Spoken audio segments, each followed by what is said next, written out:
ሰበር ዜና መከላከያ ትግራይ ለመቆጣጠር ጦሩን አሰማራ። 8 የሰራዊቱ እዞች ተሰማርተዋል። ሁለቱ ከፍተኛ ጀነራሎች በበኩላቸው መቀሌን በአንድ ወር ውስጥ ሙሉ በሙሉ እንቆጣጠራለን፣ ለዚህም ከፌደራል መንግስቱ ትዕዛዝ ተቀብለናል ሲሉ ተደምጠዋል። አንድ የህወሓት ከፍተኛ አመራር በበኩላቸው ጀነራል ባጫ ደበሌ ሆይ መጨረሻው ደርሷልና መሸሸጊያህን አዘጋጅ የሚል አነጋጋሪ መልእክት ልከዋል። የከበረ ሰላምታችን በያላችሁበት ይድረሳችሁ። ለአሁን የተደመጡ እናንተን የሚመጥኑ መረጃዎችን አጠናክረን መተናል። ታማኒ መረጃዎቻችን ለብዙዎች ተደራሽ እንዲሆን አስቀድማችሁ ቪዲዮን ላይክ፣ ኮሜንት እና ሼር እንድታደርጉ እንጠይቃለን። አሁን ዋና ዋናዎቹን እናስቀድም። ነገሮች በፍጥነት እየተቀያየሩ ነው። በቀናት ውስጥ ጦርነቱ የሚቀሰቀስበት እድል እንዳለ ለጉዳዩ ቅርበት ያላቸው ምንጮች እየዘገቡ ነው። መሬት ላይ ያለው እውነታም ጦርነቱ ሊፈነዳ የቀናት ዕድሜ እንደቀረው የሚያሳብቅ ነው። ዛሬ በወጣ መረጃ መከላከያ 8 የሰራዊቱን እዞች ወደ ትግራይ ክልል አንቀሳቅሷል።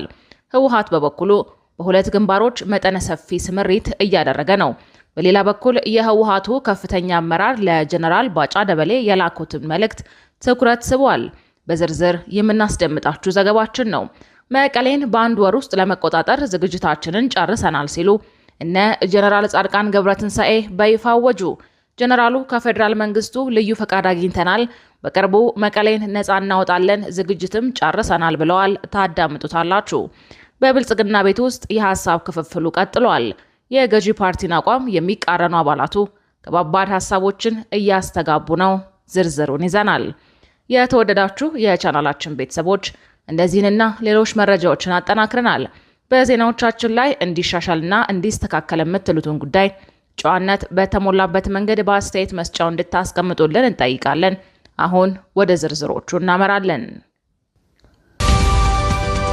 በቅድሚያም መቀሌን በአንድ ወር ውስጥ ለመቆጣጠር ዝግጅታችንን ጨርሰናል ሲሉ እነ ጀነራል ጻድቃን ገብረትንሳኤ በይፋ አወጁ። ጀነራሉ ከፌደራል መንግስቱ ልዩ ፈቃድ አግኝተናል፣ በቅርቡ መቀሌን ነፃ እናወጣለን፣ ዝግጅትም ጨርሰናል ብለዋል። ከመቀሌ ሸሽተው በአፋር ክልል የራሳቸውን ጦር ያደራጁት ጀነራሎች በአንድ ወር ውስጥ ትግራይን ለመቆጣጠር እቅድ መንደፋቸው ተሰምቷል።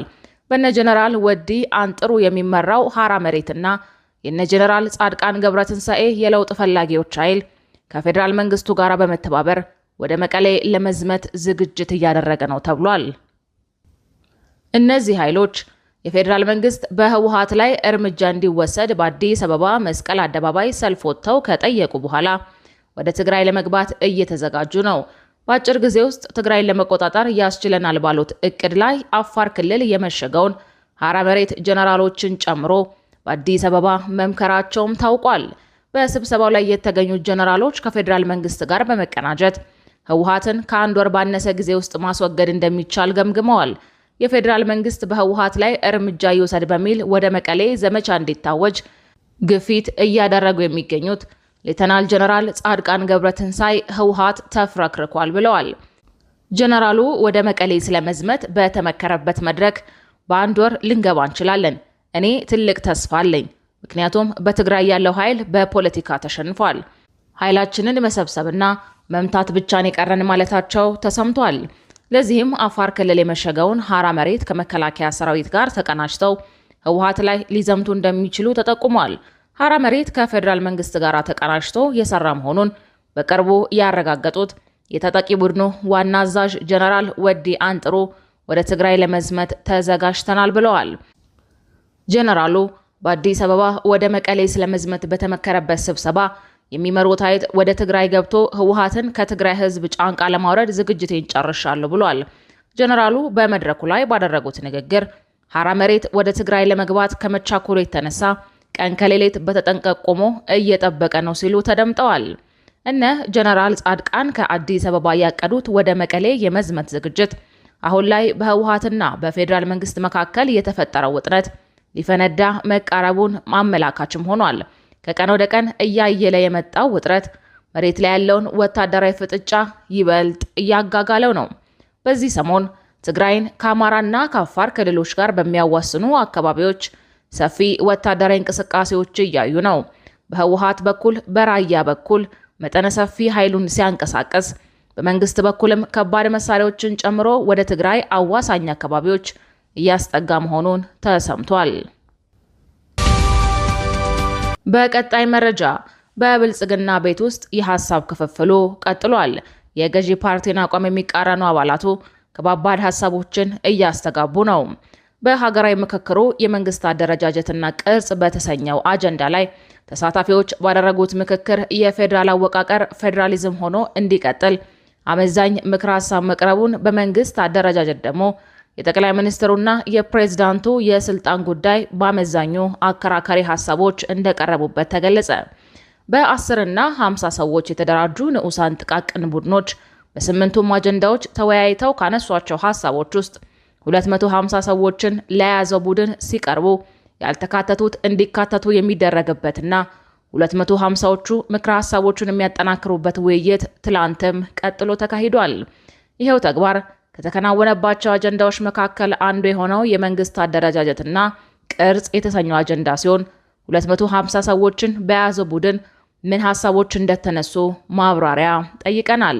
በዚሁ አጀንዳ 10፣ 50 እና 250 በያዙ ሰዎች የተደራጁ ቡድኖች ሐሳብ በማጠናቀር በጸሐፊነትና በሰብሳቢነት እየሰሩ ያሉት አቶ ሰለሞን ገብሬ የምክረ ሐሳቦችን ጥቅምና ጉዳት ጭምር ተዘርዝሮ 250 ሰዎችን በያዘው ቡድን ምክረ ሐሳብ የማቅረቡ ጉዳይ ተጠናቆ ለቀጣዩ 500 ሰዎች የያዘ ቡድን ዝግጁ መሆኑን አስረድተዋል። በመንግስት አደረጃጀትና ቅርጽ አጀንዳ የመንግስት አደረጃጀት ፓርላሜንታዊ ወይም ፕሬዝዳንታዊ ይሁን የሚሉ አማራጭ ምክረ ሐሳቦች መቅረባቸውን የገለጹ ሲሆን የጠቅላይ ሚኒስትሩና የፕሬዝዳንቱ ስልጣን አመራረጥ አከራካሪ ሆኗል። በኢትዮጵያ የመንግስት አደረጃጀት ጠቅላይ ሚኒስትሩ በፓርላማ ፕሬዝዳንቱ ደግሞ ርዕሰ ብሔር ሆኖ በጠቅላይ ሚኒስትሩ ይቀርባሉ። ይህንን ተከትሎ ተመካካሪዎች ከስልጣን ክፍፍል ጋር በተያያዘ የተለያዩ ምክረ ሐሳባቸውን አቅርበዋል። አቶ ሰለሞን እንደገለጹት ፕሬዝዳንቱ ውሳኔ ሰጪ አይደለም፣ እንግዳ ተቀባይና እንግዳ ሸኚ ነው። ስለዚህ ፕሬዝዳንት ቢሮ ውስጥ የሚመደበው በጀት ውሳኔ የማይሰጥበት የሚባክን ነው። ስለዚህ ሁለቱም ስልጣኖች ተጠቅልለው ከፕሬዝዳንቱ ጋር ይሂዱ፣ አንድ ርዕሰ ብሔር ይኑረል የሚል ሐሳብ ከተሳታፊዎች ቀርቧል። በአንጻሩ ደግሞ ፕሬዝዳንቱም ጠቅላይ ሚኒስትሩም ይኑሩ፣ ስልጣን ግን ይከፋፈሉ፣ ሁለቱም በየራሳቸው የሚጠየቁበት የኃላፊነት ስልጣን ይከፋፈሉና ያንን ስርዓት እንከተል መባሉን ተናግረዋል። በተያያዘ ፕሬዝዳንታዊን ከመረጥን ቀጥታ አሁን ባለው በፓርላማ በሚመረጠው መንገድ ይመረጥና የሁለቱንም ስራ ጠቅልሎ ያዝ፣ ጠቅላይ ሚኒስትር የሚለው ቀርቶ ፕሬዝዳንት ይሁን የሚል ምክረ ሐሳብ መንጸባረቁን ጸሐፊው ተናግረዋል። እንዲሁም ፕሬዝዳንቱ ከህዝቡ ይመረጥ፣ ያለፈው ፓርቲ ፕሬዝዳንት ያቅርብ፣ የቀረቡት እጩዎች ህዝቡ ውስጥ ገብተው የምረጡኝ ቅስቀሳ አቅርበው ከህዝብ ተመርጠው ይቅረቡ፣ ተመራጩ ተጠሪነቱ ለህዝብ ይሁን በሚል ሐሳብ መሰንዘሩም ተገልጿል። በሌላ በኩል ፕሬዝዳንቱ በምርጫ ይምጣና ጠቅላይ ሚኒስትሩ ግን ከፕሬዝዳንቱ የሚሰየም ስራ ግን ተከፍሎ ይሰጠው የሚል አማራጭ ሐሳብም ቀርቧል። ፕሬዝዳንቱ በህዝብ ይመረጥ ወይስ በፓርላማ የሚለውም አከራክሯል። በዚህ አጀንዳ በ250 ሰዎች በተደራጀው ስልታዊ ቡድን እየተሳተፉ ያገኘናቸው የጋምቤላ ህዝቦች ዲሞክራሲያዊ ንቅናቄ ተወካይ አቶ ሳይመን ቱት የመንግስት አደረጃጀት ፓርላሜንታዊ፣ ፕሬዝዳንታዊ ወይስ ቅይጥ ይሁን በሚለው አብዛኞቹ ፓርላሜንታዊ ቢሆን ይሻላል የሚል ሐሳብ አለ። እኛ እንደ ፓርቲ ፕሬዝዳንታዊ ነው የምንፈልገው ብለዋል። በሌላኛው ዜናችን ነገሮች በፍጥነት እየተቀያየሩ ነው። በቀናት ውስጥ ጦርነቱ የሚቀሰቀስበት እድል እንዳለ ለጉዳዩ ቅርበት ያላቸው ምንጮች እየዘገቡ ነው።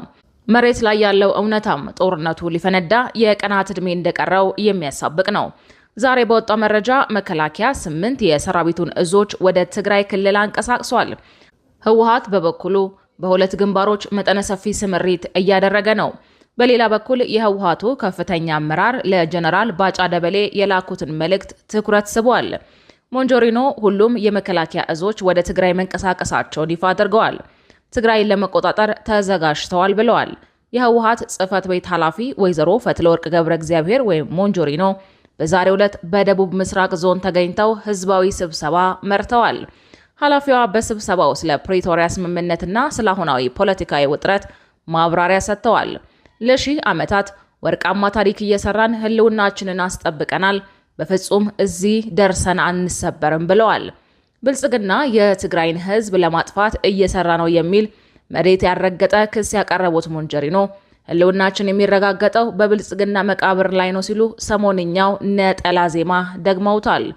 የፕሪቶሪያን ስምምነት ስንፈርም የጦርነቱን አጥፊነትና የሰላምን ትርጉም ተረድተን እንጂ ስምምነቱን ጉድለት የሌለ ሆኖ አይደለም ሲሉ የሚቀጥሉት አመራሯ በሰላማዊ መንገድ የትግራይን መልሶ ማገገምና ግንባታ ለማስጀመር ፍትህና ተጠያቂነት እንዲረጋገጥ የተሰደደውንና የተፈናቀለውን ህዝብ ወደ ቀየው እንዲመለስ ነፃ ያልወጣው ህዝብ ነፃ እንዲወጣ ተስፋ ተደርጎ እንደተገባበት ይገልጻሉ።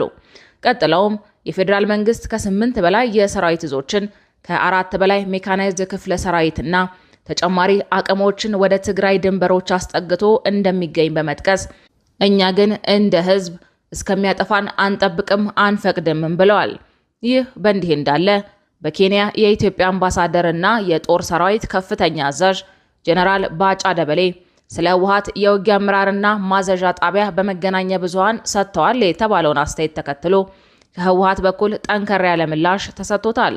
ጀነራል ባጫ ደበሌ ሰጡት በተባለው መግለጫ ህወሓት እንደገና ወደ ውጊያ የሚገባ ከሆነ እንቅስቃሴውን ከመቀሌ ይልቅ ከአስመራ ሆኖ ለመምራት እንደሚገደድ ያላቸውን እምነት ገልጸዋል በሚል የማህበራዊ ሚዲያዎች ይህንን ንግግር ጠቅሰው ሲያራግቡ ቆይተዋል። ይህንን አስተያየት ተከትሎ በፌስቡክ ገጻቸው ምላሽ የሰጡት የህወሓት ቃል አቀባይ አቶ ሚካኤል አስገዶም የአምባሳደሩ ንግግር የብሽሽቅ ፖለቲካ እንደሆነ በመግለጽ ጠንከር ያለ ትችት ሰንዝረዋል። አቶ ሚካኤል በጽሁፋቸው የትግራይ ህዝብ የመጀመሪያ ምርጫው ሰላም ቢሆንም ህልውናውን ለማስከበር በሚደረጉ እንቅስቃሴዎች ግን አስፈላጊ መሆናቸውን ጠቁመዋል። አክለውም ስለ ውጊያ ስልት፣ ስለ ማዘዣ ጣቢያ ቅርበትና ርቀት እንዲሁም ስለሚጠቀሙት ቴክኖሎጂ አምባሳደሩ ለባለሙያዎቹ እንዲተውትና የራሳቸውን ቀጣይ ህይወት በማስተካከል ላይ እንዲያተኩሩ የሚል ጠንከር ያለ ምላሽ ሰጥተዋል። አቶ ሚካኤል ልጅ ለእናቷ ምጥ አታስተምርም፣ ጊዜው ደርሷልና ይፍጠኑ፣ አምባሳደርነቱ እስከ መጨረሻው ሊያጡ ስለሆነ ቀጣይ ህይወቶን ያስተካክሉ በማለት ለጀነራል ባጫ ቀጥተኛ የሚመስል ጽሑፍ አስፍረዋል።